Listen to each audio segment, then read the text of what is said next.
The Russia-Ukraine conflict traces its origins back to the Soviet era when certain districts in eastern and southeastern Ukraine, most notably Crimea in 1954, were transferred from Russia to Ukraine. At the time, nobody could have foreseen the dissolution of the Soviet Union. When Mikhail Gorbachev assumed power in 1985, he adopted policies of glasnost and perestroika that were meant to rejuvenate the Soviet Union. Instead, they inadvertently reshaped the European and global order, undermining Russian interests. The fall of the Berlin Wall in 1989 and the subsequent reunification of Germany signaled the end of the Russian-dominated Warsaw Pact.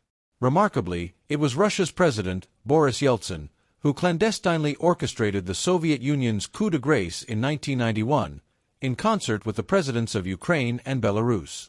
Mikhail Gorbachev accused this troika of turning the world upside down, but he too must share responsibility for the debacle.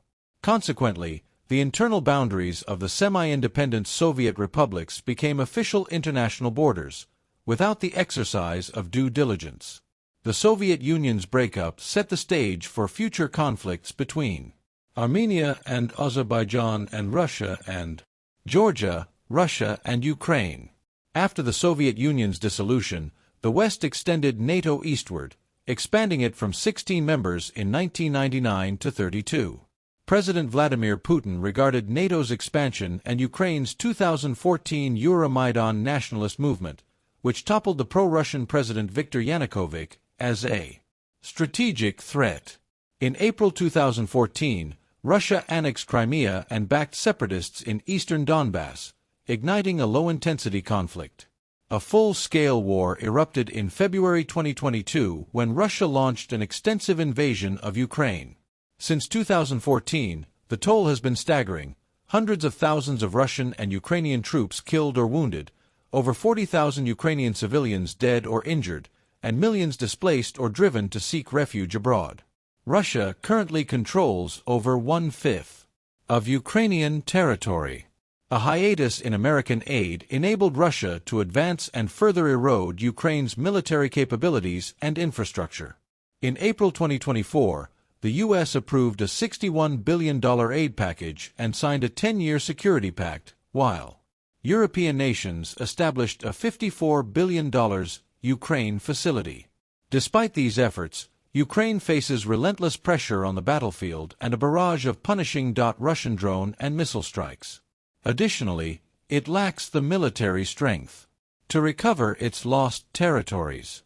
President Putin's recent ceasefire proposal demanded that Ukraine withdraw entirely from Donetsk, Luhansk, Kherson, and Zaporizhia, officially abandon its NATO aspirations, and that Western sanctions be lifted. In June 2024, Putin visited North Korea and Vietnam, and in exchange for North Korean support, appears to have abandoned Russia's previous opposition to North Korea's nuclear ambitions. Summit meeting Washington, D.C. on July 9 to 11, 2024, apart from accusing China of supporting Russia's war effort, has pledged support for an irreversible path to future NATO membership for Ukraine, as well as additional assistance totaling $43.3 billion. The possibility of escalation between NATO and Russia, each wielding thousands of nuclear weapons, highlights the urgency of finding a just solution. A solution to the Russia-Ukraine conflict requires both sides to acknowledge that a military solution is neither feasible nor desirable.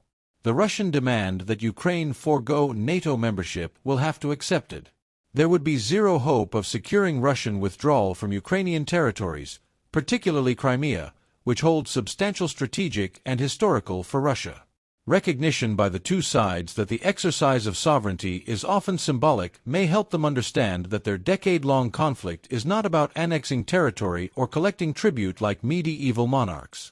The sovereignty issue could be addressed through a formula for shared governance and sovereignty and dual citizenship in certain disputed areas transferred to Ukraine during the Soviet era. This approach would honor the historical and cultural ties between the two nations, while maintaining Ukraine's sovereignty and territorial integrity. Ukraine cannot afford to become a hostile outpost bordering Russia's heartland, while Russia must regain Ukraine's trust by respecting its sovereignty and territorial integrity and aiding generously in the reconstruction of its war-torn infrastructure.